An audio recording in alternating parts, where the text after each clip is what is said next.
Bah du coup, ce soir, je te propose Whiplash. Eh ben, je suis partant. Donc, c'est un film de Damien Chazelle. Il a quelques films à son actif, mais Pas grand-chose, pas de grande production.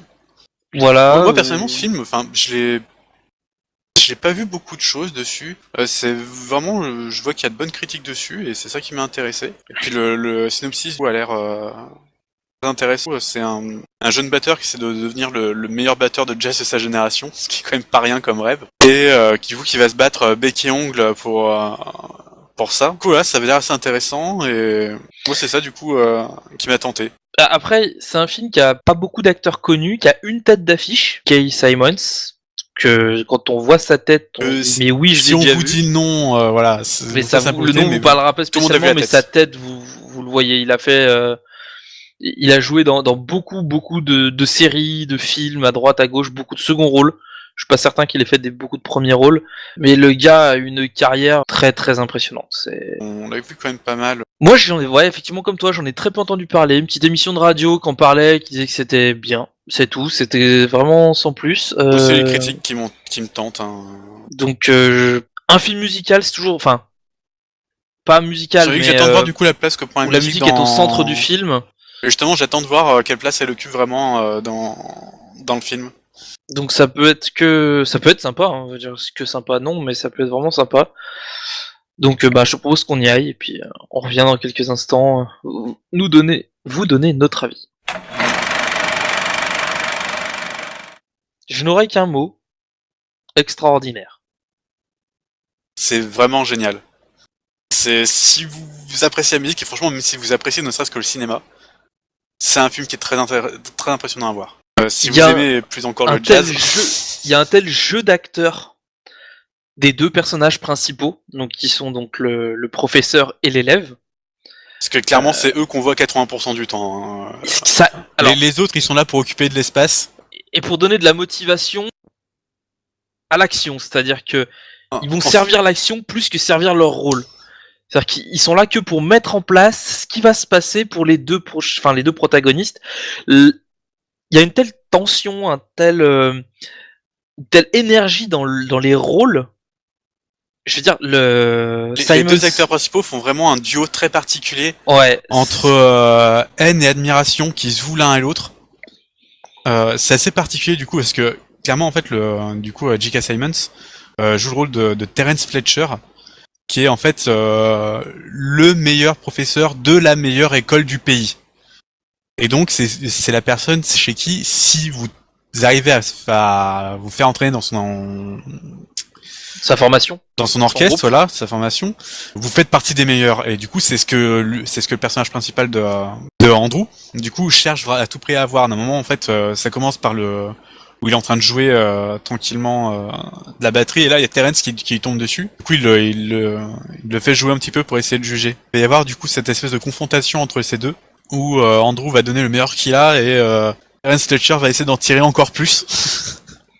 C'est une fois qu'il aura pressé tout l'eau de l'éponge particulier. Il va l'assécher, mais au point de tirer vraiment tout ce qu'il peut. Parce que voilà, disons que Fletcher vraiment un professeur, c'est un connard, hein. Clairement.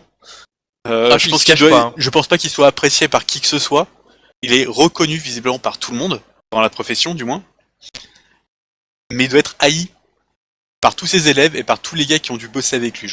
À un moment dans le film, on voit quelqu'un qui, avec qui ça se passe bien. C'est apparemment une vieille connaissance. C'est salut, ça va.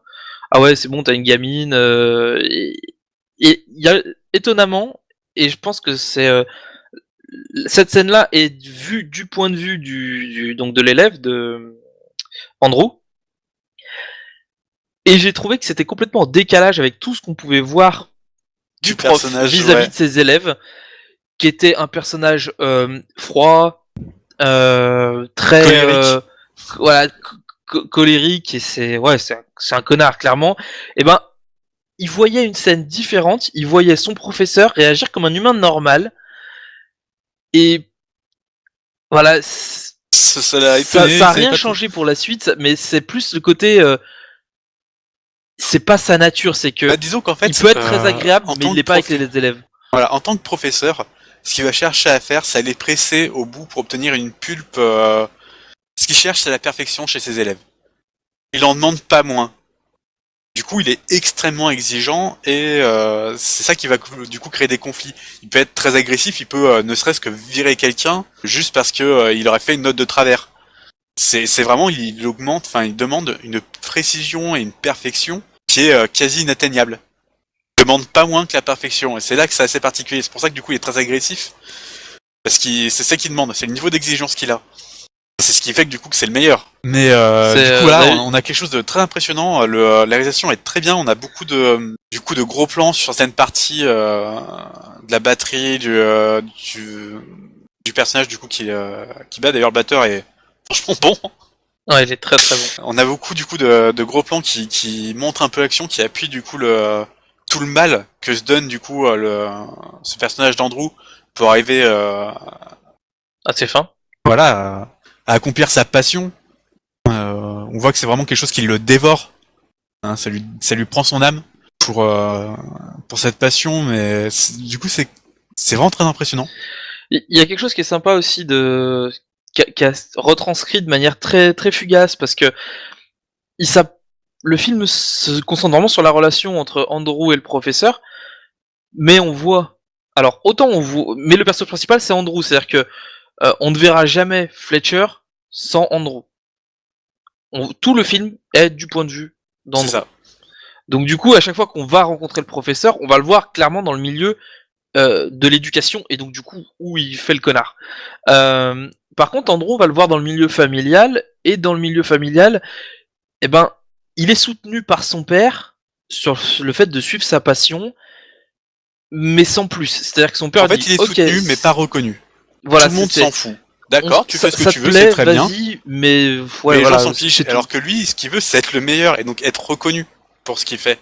C'est pour ça aussi qu'il a une petite des complexes vis-à-vis de ça, qui tient à tout prix à se dépasser, parce qu'il veut être reconnu pour ce qu'il fait. Il s'en fiche d'être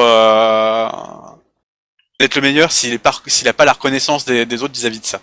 Et il y a une petite scène donc avec c'est un dîner de famille, donc il y a son père, apparemment un ou deux de ses oncles, enfin en gros de la famille proche quoi. Il a un ou deux cousins qui sont là, donc c'est à un moment donné sa tante, ce qui je suppose être sa tante, lui pose la question. Alors toi la musique ça va? Ouais, ça va bien. Là il y a deux personnes qui rentrent dans la pièce, qui commencent à parler de football, et sa tante 2 secondes après se retourne. Alors la musique ça va? Elle l'a complètement zappé. À partir du moment où les deux autres sont rentrés dans la pièce, elle s'en fout, et tout s'est concentré sur le fait que l'autre Gugus là il est footballeur dans telle ou telle équipe. C'est comme quoi le mec il peut et c'est ce qu'il explique plus ou moins d'ailleurs dans le film, il est le batteur de la meilleure formation, de la meilleure école de musique du pays, donc techniquement le meilleur élève batteur du pays, et tout le monde s'en fout. Tout le monde s'en fout. Il préfère. C'est bien. Voilà, il préfère féliciter quelqu'un qui joue dans une petite équipe de football, qui a même pas de quoi faire des équipes qui montent dans des grosses divisions, qui est vraiment en genre, peut-être ça se trouve en 8ème division, enfin un truc qui est complètement à la ramasse. C'est limite de l'amateur. Lui, il en est quasiment à un niveau professionnel, et ça passe complètement à la trappe. Et son père, qui autant le soutient dans cette idée de dire bah tu veux faire ta passion, vas-y, mais il lui apporte pas de soutien. Il le laisse faire, c'est tout ce qu'il fait. Et ça rend le personnage plus disons attachant.